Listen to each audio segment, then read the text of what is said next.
Life, culture and current events from a biblical perspective. 2020 with Neil Johnson on Vision. Life, culture and current events from a biblical perspective. 2020 on Vision. Well, during this month of September, the team at City Bible Forum have a special focus. They're trying to build some collective action, and the encouragement is to people like you and me in the broader Christian community all over Australia, generating excitement, motivating believers and supporting them with resources that enable them to be confident to be able to share their faith. The idea is address timidity or apathy in sharing about Jesus. Back today with Dr. Sam Chan, who's on the team at City Bible Forum. He's also known as the Espresso Theologian. Sam Chan, a special welcome back to 2020. Neil, thank you so much for having me. Sam, I wonder whether there's a fear in a lot of Christians about sharing their faith, perhaps because, there's a fear of being called a name or a fear that I won't have the answer when somebody asks a pointed question. What sort of fears have you identified that perhaps we can address? I think every Christian wants to tell their friends about Jesus, but there is a fear because we just don't know how they are going to respond. What questions will they ask us? Will they be offended? So there's an anxiety over these things that we can't control. So if we're going to face our own fears, now this is interesting, you're a medical doctor as well as someone with a PhD in theology. Is there something special we ought to know about facing our fears? If we actually admit to a fear, does that help to overcome it? Yeah, all those things help. Well, first of all, there's what they call the fear performance curve, that actually the more fear you have, the better you do. Fear is what motivates us to study, it's what motivates us to exercise. So like it or not, fear is actually not a bad thing. It motivates us, but obviously too much fear can be a bad thing. It does impair our performance. So here we can ask ourselves questions like, is this a real fear or is this just a perceived fear? Or how afraid should I be?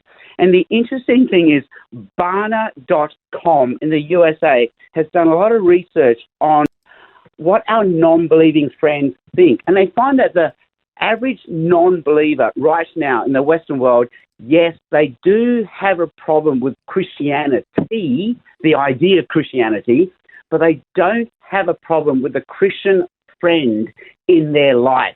So yes, they've got this problem with the abstract notion of religion and Christianity, but they actually don't have a problem with you, the Christian friend in their life.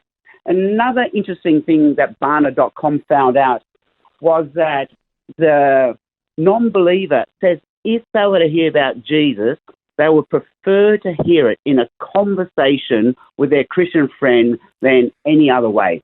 So maybe our fears aren't that real and we've exaggerated them.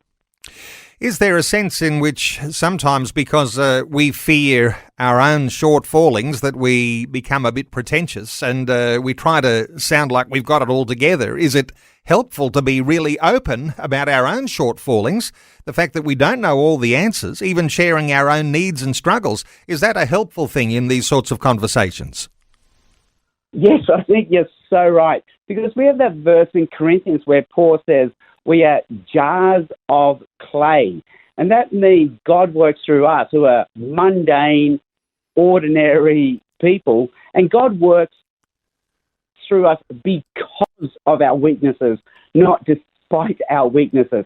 So I guess the more weak, the more vulnerable, the more authentic we are about who we are, that's how God works through us. And God prefers it that way. What about setting up a conversation? If we're really fearful, we might be thinking, well, if a conversation happens by accident, then I'll know that that's God.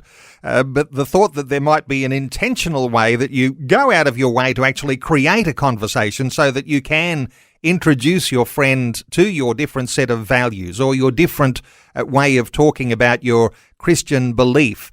What about being intentional? Yes, the last time I was on your show, I think I talked about how there are 3 layers to a conversation. just like there are layers to an onion. On the outside layer, we have interest, where we talk about the weekend, the weather, the sport. The next layer of conversation, we talk about values, what is good, what is beautiful. But in the inside central core layer, we have worldviews, where we talk about what is real, faith, God, prayer, is there life after death. So usually all we have to do is begin with small talk. Take it easy. What did you do on the weekend? And that's where we talk about interest. And then we can ask for permission to go deeper by asking questions. Like if we ask, what did you do on the weekend? And they say, I went running. Then we can say, oh, what do you like about running? And to answer that, they have to go into that values layer. They might say something, well, it's important to look after your health. And then we can say, wow, what is about health that you find so important? And to answer that, they have to talk about worldviews. And they might say something like, well, you only live once, so you have to look after your body. And there's a basic rule with conversations that, let's say I ask you what you did on the weekend, and I let you talk for a minute uninterrupted, taking genuine interest. Sooner or later, social convention is, you should ask me what I did on the weekend. And so we let people talk about their worldviews, where they can be open, safe, and vulnerable. Sooner or later, they might ask us about our worldviews as well. And this is where we can have what are called spiritual conversations, not necessarily immediately talking about God or Jesus, but where we do talk about worldviews. What is real? Do we pray? That sort of stuff. Sometimes we can be perceived as some sort of a salesperson and, you're making a presentation and you want to close the deal. What should be the ideal outcome of having a spiritual conversation this month, Sam? Should you look to be closing the deal, either by, asking someone if they want to say a sinner's prayer, or should you invite them along to your church or a small group gathering? Is there a special thing that you ought to aspire to if you're having a spiritual conversation this month? I think, one, it's the art. The art of good conversation is to let the other person do 99% of the talking, and we do this through asking questions. Studies now show that Jesus himself asked almost 300 questions. Jesus himself was asked almost 200 questions, but he only answered those questions directly 8 times. He usually answered a question with another question. So I think if we keep asking questions, letting the other person do most of the talking, then we're treating them as a human being. We're not being a salesperson at all and treating this as some deal. And at the same time, I think a good question to ask then is, hey, would you like to read the Bible with me? And I think now that we're so post-Christian, post-reach, this is actually a good way to introduce people to Jesus, because there's so little that they do know about Jesus these days. It's hard to cover it in 4 or 6 points. They really need to discover Jesus for themselves in the pages of the Bible. So at City Bible Forum, we love using this resource called the Word 121. And the Word 121, they've done studies that if you ask your friend to read the Bible with you, right now 20% of them will say yes, which is an astounding figure. Like if a bank said that they can give you 20% return, you would take it. Well, 20% of our non-believing friends will say yes, we ask to read the Bible with them. And I'm sure this number goes higher and higher the more social capital we have with our friends. And at City Bible Forum, we also have this saying that a no answer is not a never answer. So we have all these stories of where people said no at first to wanting to read the Bible with us, but months later, even years later, they come back to us and say, you know what, I would love to read the Bible with you. Sometimes it's going to be a very short encounter you might have with someone, building a conversation and leading to a spiritual conversation. Other times, like, you don't want it to be hit and run, but actually a motive of developing a deeper friendship. What are your thoughts about when you've got the opportunity here to make a new friend in this sort of conversation?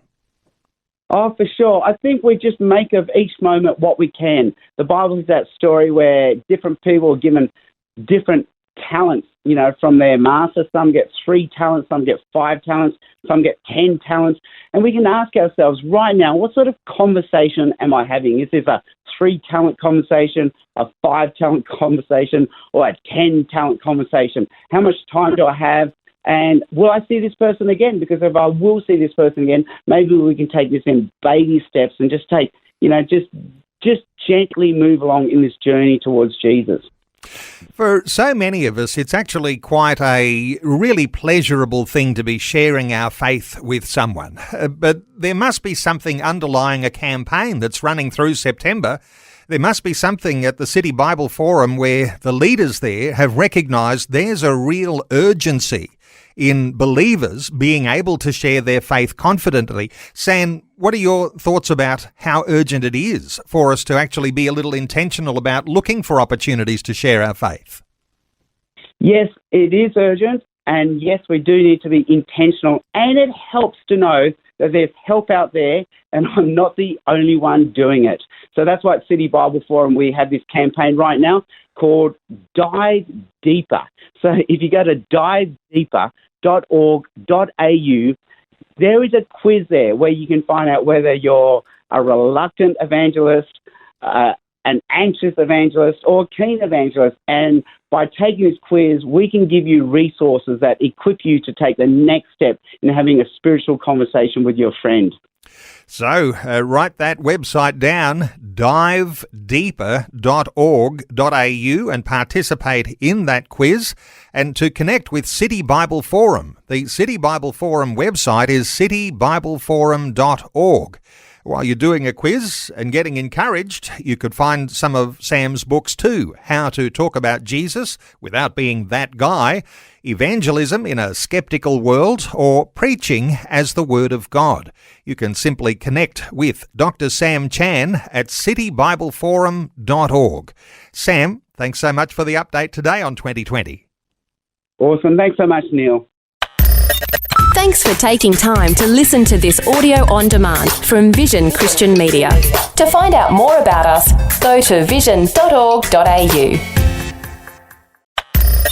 Thanks for taking time to listen to this audio on demand from Vision Christian Media. To find out more about us, go to vision.org.au.